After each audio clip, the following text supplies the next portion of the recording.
so we are starting a series on AFCAT. क्या जरूरी है कुछ सोचो. For AFCAT as a whole, for Air Force as a whole, भाई सारा गेम स्पीड का है. The moment you lose speed, you lose your bikes.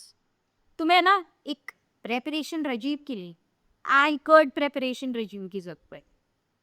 सारे टॉपिक्स मैंने तुम्हारे साथ शेयर करी. सारे सब्जेक्ट, सारे टॉपिक्स के सब टॉपिक्स. हर सब टॉपिक का जब तुम 50 क्वेश्चन कर लेते हो, you are ready for your AFCAT exam. We do not have time. Listen to me. We do not have time to research कि मोटिवेशन कैसे लाए, डिस्ट्रैक्शन से कैसे बचे, मल्टीपल सोर्सेस को कैसे रेफर करें. ये दूसरे एप्स कैटेगरी ढूंढ लेना. अभी we do not have time. सारे सब्जेक्ट्स का दे दिया है. प्रॉब्लम आती है स्टैटिक जीके में कि इतना वास्ट सिलेबस है और पूछते एकदम तुच्छ सी चीज़ है. इतना सा पोर्शन रैंडमली कुछ भी आ जाता है. Still we can not ignore it. पढ़ना फिर भी पड़ेगा. Of course, maths and reasoning makes your bit call, but you cannot leave your static GK. तो मैं अपनी तरीके से तैयारी कराना. What I used to do is कि रोज एक टॉपिक लो और उसे एकदम बेहतर तरीके से करो. वीकली रिविजन कर लेना. देन ये तुम्हारा एफर्टलेस तैयारी होती है. तुम इतने सारे टॉपिक्स पढ़ लेते हो क्योंकि इसमें रटने वाली चीज़ है. लॉजिकल चीज़ें काफ़ी कम है, फैक्टफुल चीज़ें ज़्यादा ही. तो इसको स्लो थोड़े थोड़े डोज में तुम लोगे, तभी जाके एक इम्पैक्टफुल असर दिखेगा. डेली वन टॉपिक अच्छे से एनिमेशन के साथ पढ़ेंगे और उसका कोई सॉल्व करें. व्हाट से, है ना. आज का टॉपिक है बॉर्डर्स, क्योंकि भाई बॉर्डर्स पे इतना कुछ चल रहा है कि इससे क्वेश्चन तो पक्का आएगा. AFCAT में नहीं तो कहीं और तो पक्का आएगा. Let us start our animated series on borders. So a lot is happening in our continent, huh? Lot is happening in Asia, particularly in India. ये टॉपिक तो भाई हमारे पिग्स ने, हमारे आसपास जो पिग्स रहते हैं उन्होंने बहुत इंपॉर्टेंट बना दिया है. India specific location, neighbourhood, hostility study करनी है आज हमें. थोड़ा सा इससे बियॉन्ड भी पढ़ेंगे क्योंकि हम एक टॉपिक पे रुक तो सकते नहीं है. क्रॉस रिविजन में, मल्टीपल रिविजन में हम बहुत कुछ पढ़ने वाले हैं. ठीक है, जोशफुल तो रहेगी ये वीडियो क्योंकि what we have done to this pics, तो प्राइड तो फील होगा ऑफ कोर्स, बट उसके साथ you do not have to lose your होश. जितने भी फैक्ट्स यहाँ पे हम डिस्कस करेंगे you have to note it down in your notebook. चाहे वो प्रेजेंटेशन में हो, चाहे वो एनिमेशन में हो, चाहे मैं एक्सटर्नली बता रही हूँ, या तो तुम्हें खुद ही वो पॉइंट अगर याद आ रहा है, you have to make a note of it. शुरुआत पिग से ही करेंगे. इससे हम जो बाउंड्रीज शेयर करते हैं that is our Radcliffe line, जो कि वेस्ट और ईस्ट पाकिस्तान को अलग करता है इंडिया से. पर्टिकुलरली अभी पाकिस्तान से बात करें तो इससे हम लगभग 3323 किलोमीटर्स की बाउंड्री शेयर करते हैं. अच्छा, कौन कौन से स्टेट इससे टच्ड हैं? जम्मू एंड कश्मीर, पंजाब, राजस्थान और गुजरात. देखो लद्दाख भी टच्ड है, लेकिन यार बीच में ये पीओके का चक्कर आ गया ना, इसलिए मैंने इसे हाईलाइट नहीं करा है. But otherwise Ladakh is also touching your Pakistan. Maps में ना बहुत कंफ्यूजन हो सकता है एट टाइम्स, खासकर एग्जाम के टाइम पे तो बहुत कंफ्यूजन होता है. बहुत लोगों को लगता है कि हरियाणा भी टच्ड है पाकिस्तान से, बट ऐसा नहीं है. मैं तुम्हें मैप्स में ना बिल्कुल क्लीन बना दूंगी, बिल्कुल clean. You will be able to imagine things very clearly. So Pakistan Radcliffe border 3323 kilometres की बाउंड्री है. Who is protecting this border by the way? BSF, border security force. देखो जब भी हम ये डिस्कशन कर रहे हैं ना, तुम्हारे दिमाग में तुरंत से क्लिक होना चाहिए कि इसकी शुरुआत कब से हुई थी, है ना. कौन सी बाउंड्री को ये बॉर्डर गार्ड करता है. अभी तो मैंने ये लिख दिया है 1965. इसका मोटो क्या होना चाहिए, क्या होता है, ये सारी चीजें तुम्हारे दिमाग में आनी चाहिए और कमेंट्स में भी तुरंत से आ जानी चाहिए. मुझे तुम्हारा मैक्सिमम एंगेजमेंट चाहिए इस वीडियो के लिए, ताकि अपकमिंग वीडियोस हम इससे भी बेहतरीन बना सके और ज्यादा इसकी रीच बढ़ा सके. तो you have to do the maximum engagement. ठीक है, ओके. इसके अलावा स्टैटिक चीजें तो तुम्हें याद करनी ही है. उसके अलावा जो भी करंट अफेयर्स में चीजें हैं या हाईलाइटेड चीजें हैं वो तुम्हें याद करनी है. जैसे who is she is very important because she became the very first women sniper in border security force. She is सुमन कुमारी. सुमन कुमारी पिछले साल की न्यूज है लेकिन बहुत ज्यादा इंपॉर्टेंट है, ध्यान रहना चाहिए. फिर हम डिस्प्यूटेड रीजन की अगर थोड़ी सी बात करें तो लेफ्ट हैंड साइड पाकिस्तान ने ये एरिया जो है कब्जा लिया है. This is your PoK, Pakistan occupied Kashmir. और जो डिस्प्यूटेड लाइन है हमारी विद पाकिस्तान उसे हम एलओसी के नाम से बुलाते हैं, line of control. Line of control. अच्छा, चाइना के साथ जो हमारी डिस्प्यूटेड एरिया है दैट इज अक्साई चिन, और डिस्प्यूटेड एरिया के साथ जो हमारी बाउंड्री है उसे एलएसी कहा जाता है, line of actual control. I know तुम्हें ये बहुत सारी छोटी चीजें लग रही हैं बट यार एग्जाम में बेसिक्स ही मिस हो जाते हैं. एडवांस टॉपिक्स तो तुम कर ही लेते हो बट बेसिक मिस कर जाते हो. तो जब भी कोई चीज पढ़ो ना उसे 100% अटेंशन के साथ पढ़ो. ऐसा नहीं होना चाहिए कि इतना बेसिक था और दिमाग से निकल गया. समझ रहे हो? ठीक है, ये वाला इलाका देख रहे हो तुम, ये वाला इलाका, छोटी सी बाउंड्री, इंडिया की सबसे छोटी इंटरनेशनल बाउंड्री. देखो डिस्प्यूट्स तो चलते रहेंगे लेकिन हम अपने इंडियन गवर्नमेंट की सुनेंगे. इंडियन गवर्नमेंट के डिपार्टमेंट ऑफ बॉर्डर मैनेजमेंट ने जो चीजें निकाली हैं उसे हम इंडियन टेरिटरी मानेंगे और इसके अनुसार अफगानिस्तान के साथ हम 106 किलोमीटर की बाउंड्री शेयर करते हैं. तो हम टोटली इस डॉक्यूमेंट की रिस्पेक्ट करेंगे, ठीक है, और उसकी रिस्पेक्ट नहीं करेंगे जो पाकिस्तान फॉल्सली क्लेम करता है या दुनिया भर की मीडिया गलती से गलत मैप्स दिखा देती है. ठीक है, तो बांग्लादेश के साथ हम सबसे बड़ी बाउंड्री शेयर करते हैं लगभग 4000 किलोमीटर की, पाकिस्तान से 3323, चाइना से उससे थोड़ी सी ज्यादा 3500 किलोमीटर कह सकते हो, है ना. नेपाल के साथ 1700 किलोमीटर, भूटान के साथ 700 किलोमीटर और म्यांमार के साथ लगभग 1600 किलोमीटर. इस तरीके से याद रखोगे ना, एग्जैक्ट नंबर याद करना थोड़ा मुश्किल है, कंफ्यूज हो जाओगे. राउंड ऑफ करके याद रखोगे तो it will be good for you. ठीक है. हाँ जी, परम मित्र की बात करती है. परम मित्र चाइना के साथ हम मैकमोहन लाइन शेयर करते हैं. McMahon line. अच्छा, कितने states? Union territory of Ladakh, Himachal Pradesh, Uttarakhand, Sikkim और अरुणाचल. हर जगह डिस्प्यूटेड तो चल ही रहा है बट स्टिल मैकमोहन लाइन. इसको प्रोटेक्ट कौन करता है? इसे प्रोटेक्ट करता है ITBP, Indo Tibetan border police. इसका मोटो ध्यान होना चाहिए, शौर्य, दृढ़ता और कर्मनिष्ठा. आप कमेंट में फटाफट लिखो इसकी शुरुआत कौन से साल से हुई थी, आईटीबीपी की, जो कि इंडो चाइना बॉर्डर को गार्ड करता है. एक हिंट देती हूँ, एक सबसे बड़ा इंडो चाइना वॉर कब हुआ था उसी के अराउंड आईटीबीपी की शुरुआत हुई थी, क्योंकि तब हमें पता लगा था कि यार चाइना पे भरोसा नहीं कर सकते और यहाँ पे अलग से पैरामिलिट्री हमें लगानी पड़ेगी, है ना. ऑल राइट, उसके बाद भूटान. ये तो सच वाला परम मित्र है, सार्काज्म वाला नहीं. भूटान बहुत सारी चीजों के लिए न्यूज में है, यू नो. ये हैप्पीनेस इंडेक्स में हमेशा आगे रहता है इंडिया से, हमेशा, है ना. कार्बन न्यूट्रल कंट्री भी है. इसके अलावा इसने रिसेंटली क्रिप्टो को एक्सेप्ट करना शुरू करा है टूरिज्म के लिए, है ना. तो this is the very big step. Bhutan ऐसा करने वाला पहला कंट्री है, क्रिप्टो को टूरिज्म में इंक्लूड करने वाला, एक्सेप्ट करने वाला पहला कंट्री है. तो ध्यान रहना चाहिए.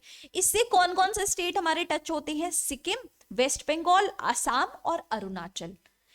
भूटान की बॉर्डर को कौन प्रोटेक्ट करता है? एसएसबी, सेवा सुरक्षा बंधुत्व सशक्त सीमा बल, एसएसबी. एसएसबी तुम्हारे नेपाल की बॉर्डर को भी गार्ड करता है, यू नो. नेपाल की बॉर्डर को, नेपाल के साथ भी अलग ही डिस्प्यूट चल रहे हैं. पहले स्टेट्स देख लेते हैं फिर डिस्प्यूट्स पे आएंगे. यहाँ पे हमारा उत्तराखंड, उत्तर प्रदेश, बिहार, वेस्ट बंगाल और सिक्किम टच होता है. इसके डिस्प्यूटेड एरिया जानने क्यों जरूरी है? क्योंकि लास्ट ईयर नेपाल ने अपने ऑफिशियल डॉक्यूमेंट्स में डिस्प्यूटेड एरियाज को अपना पार्ट बता दिया था and that started a very big dispute. तो हमें ये एरियाज का नाम पता होना चाहिए. काला पानी, लिपू लेक और लिम्पियाधुरा, ये तीनों नाम याद होने चाहिए. That is related to Nepal. अच्छा, नेपाल इंडिया से अलग क्यों हुआ, कैसे हुआ? Due to treaty of Sugauli. ऐसे तुम्हें क्यूरियोसिटी से पढ़ना पड़ेगा, तभी जाके सिलेबस खत्म हो पाएगा तुम्हारा। इंटरकनेक्टेड स्टडीज और इंटरकनेक्टेड रिविजन करना पड़ेगा। ट्रीटी ऑफ सुगाली ये ब्रिटिश इंडिया के टाइम की बात है, 1815 1816 की बात है, कि जब वॉर हुआ ना, हालांकि नेपाल ने अपना बहुत सारा एरिया लूज करा था, बट उसके बाद उनका जो दबदबा बना कि नेपाल को किसी ने कॉलोनाइज नहीं किया, स्पेशली ब्रिटिश इंडिया ने कभी भी कॉलोनाइज नहीं किया। और वहां की मिलिट्री ब्रिलियंस को देखते हुए वहां के सोल्जर्स को इंडियन आर्मी में जगह दी गई, जो आज भी दी जाती है। गोरखास, गोरखा रेजिमेंट का नारा तुम्हें नहीं लगता कमेंट सेक्शन में लिखना चाहिए? मतलब this is so big thing कि तुम नेपाल को जीत नहीं पाए हो कंप्लीटली। एक ट्रीटी, एक पीस ट्रीटी साइन करनी पड़ी और नेपाल को छोड़ देना पड़ा तुम्हें। उसके बाद उनके सोल्जर्स को तुम अपनी आर्मी में इंक्लूड करने की जगह दे रहे हो। क्यों दे रहे हो? कुछ तो होगा ना उनमें। तो यस, उनको ऑनर करने के लिए मैं भी कमेंट सेक्शन में गोरखा रेजिमेंट का मोटो लिखने वाली हूँ, तुम भी लिखना, ठीक है? चलो, ट्रीटी ऑफ सकली ये याद रहना चाहिए, ये अपने आप एक हिस्ट्री का बहुत इंपॉर्टेंट क्वेश्चन बनता है। Then comes to Myanmar. Myanmar, Myanmar touch करता है ऊपर से अरुणाचल पे, फिर तुम्हारा नागालैंड, मणिपुर, मिजोरम। NMM करके मैंने इसको याद रखा है।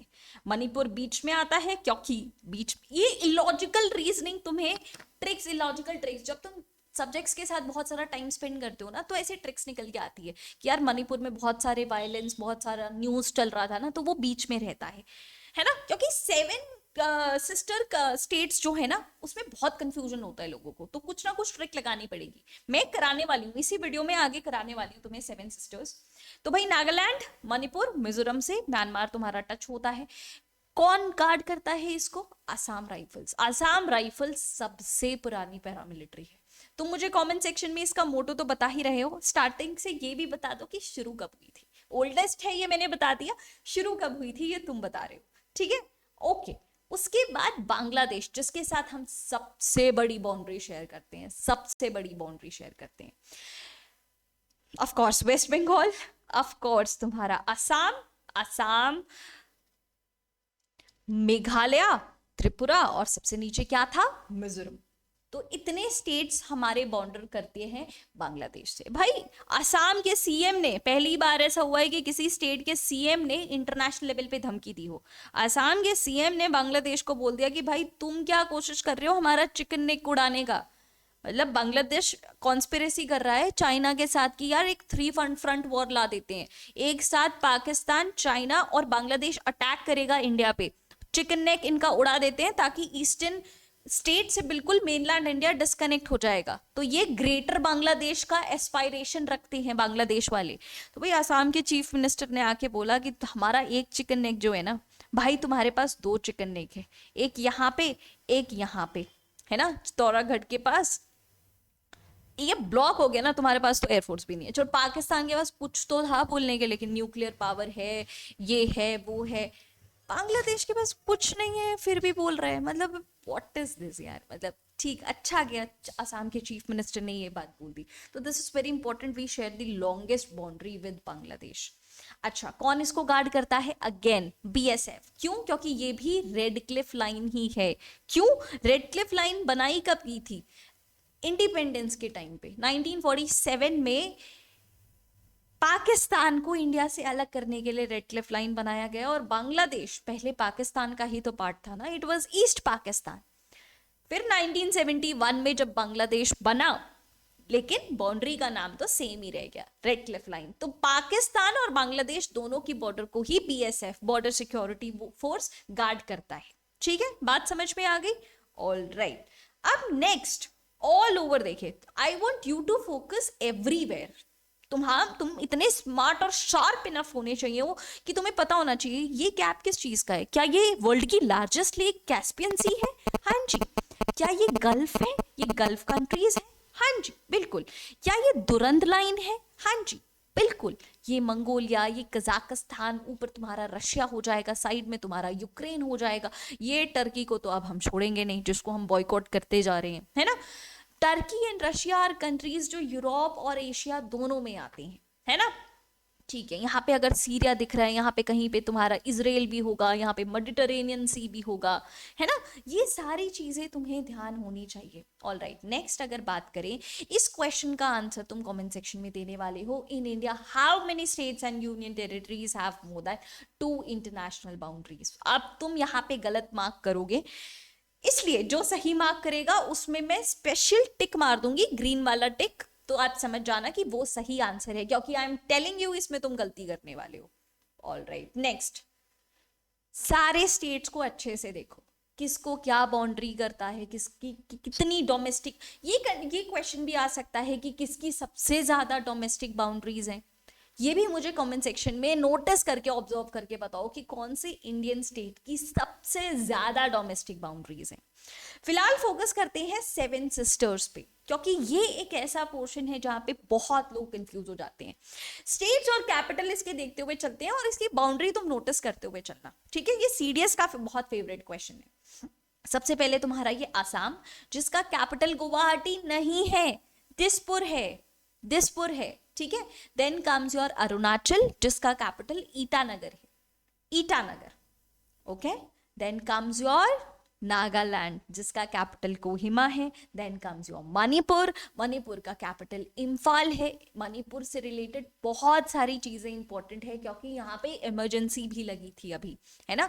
तो यहाँ पे कौन कौन सी ट्राइब रहती है, इनकी क्या ज्योग्राफी है, वहां पे कौन से फेस्टिवल सेलिब्रेट होते हैं, एवरीथिंग इज इंपॉर्टेंट। हम करेंगे, लेकिन अभी मैं बता रही हूं कि बी प्रिपेयर्ड कि हम कितना कुछ करने वाले हैं।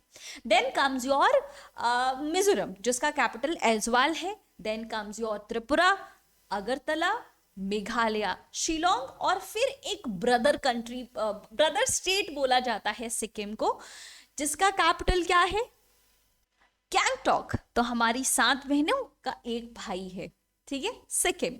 ऑल राइट, उसके बाद इंडिया की ओवरऑल लोकेशन देख ले, आसपास के लोग देख लिए, कोई सपोर्ट नहीं कर रहा है भाई हमें आसपास, फिर भी जम के खड़े हुए हैं। 3 फ्रंट वॉर के लिए भी हमारी आर्मी, एयरफोर्स, नेवी तैयार है। लोकेशन को अगर थोड़ा सा देखें इन दी वर्ल्ड, तो नदर्न मोस्ट पॉइंट है हमारा इंदिरा कॉल और सदर्न मोस्ट इंदिरा पॉइंट। इन दोनों में कंफ्यूज नहीं होना है। इसके लैटिट्यूडनल पोजीशंस भी देख लो, 37 के अराउंड, 8 के around, okay. Eastern most point है Kibithoo, 97 degree 25 degree 97 degree 25 minute east, और वेस्टर्न मोस्ट है गुवार मूर्ति, लगभग 68 डिग्रीज पे लाई करता है, ओके। फिर उसका ओवरऑल ग्लोब में लोकेशन देखे तो ये ट्रॉपिक ऑफ कैंसर इंडिया से पास होती है। जब एक स्पेसिफिक वीडियो करेंगे ना लैटिट्यूड लॉन्गिट्यूड का, तब देखेंगे कि कौन कौन से स्टेट से हमारा ट्रॉपिक ऑफ कैंसर पास होता है। ऑल राइट, इसके अलावा क्या चीजें हमारे लिए जरूरी हैं कि सदर्न मोस्ट पॉइंट जो इंदिरा पॉइंट कहलाता है, उसे पिग्मेलियन पॉइंट भी कहा जाता है, ठीक है। और नॉर्थ साउथ एक्सटेंड कितना है, लगभग 3000 किलोमीटर, 3200 किलोमीटर कह सकते हो। और ईस्ट वेस्ट एक्सटेंड कितना है, 3000 किलोमीटर जितना। तो हमारा देश लंबा ज्यादा है, चौड़ा थोड़ा कम है, ठीक है। We are 7th largest country by area, लेकिन पॉपुलेशन में वी आर फर्स्ट, चाइना को भी ओवरपावर करते हुए we are the first, okay. Then आसपास के लैंड बाउंड्री की बात करें तो 15,000 किलोमीटर की लैंड बाउंड्री है। कोस्टल बाउंड्री 6000 किलोमीटर है, सिर्फ मेन लैंड को गिन के। आइलैंड्स को भी अगर गिनते हैं तो लगभग 7500 किलोमीटर्स की हमारी कोस्टल बाउंड्रीज हैं। क्वेश्चन आया था कि कौन से स्टेट की लॉन्गेस्ट कोस्ट लाइन है, तो इट इज गुजरात, ठीक है। ऐसे सवाल सॉल्व करने में ये पर्टिकुलर वीडियो तुम्हारी हेल्प करेगा। Then this is the question जो एनसीईआरटी स्पेसिफिक है। एनसीईआरटी कटआउट्स के थ्रू पढ़ाती हूँ मैं आजकल मजा आ जाता है। नॉटिकल माइल जो है वो किसकी यूनिट है, तो नॉटिकल माइल्स बेटा हमें ना इंडिया की मैरीटाइम बाउंड्री को नापने के लिए यूज करते हैं। इंडिया टेरिटोरियल लिमिट जो है वो 12 नॉटिकल माइल्स है, 21.9 किलोमीटर्स, वो इंडिया का एरिया माना जाता है in the sea. 1 nautical miles में लगभग 2 किलोमीटर होते हैं, to be very specific 1.85 kilometres, ठीक है। ये चीजें कुछ याद रहनी चाहिए, ठीक है। इसके अलावा कुछ और इंटरनेशनल बाउंड्रीज हम देखें हमने इंडिया वाली देख ली, Radcliffe line, line of control, line of actual control, McMahon line, ये सब देख ली। अब कुछ इंटरनेशनल बाउंड्रीज जो हैं, जो बहुत फेमस वाली है, हमें याद रहनी चाहिए, उसको भी याद कर लो। 17th पैरेलल जो है, दैट इज लैटिट्यूड, ये तुम्हारा नॉर्थ और साउथ वियतनाम को अलग करता है।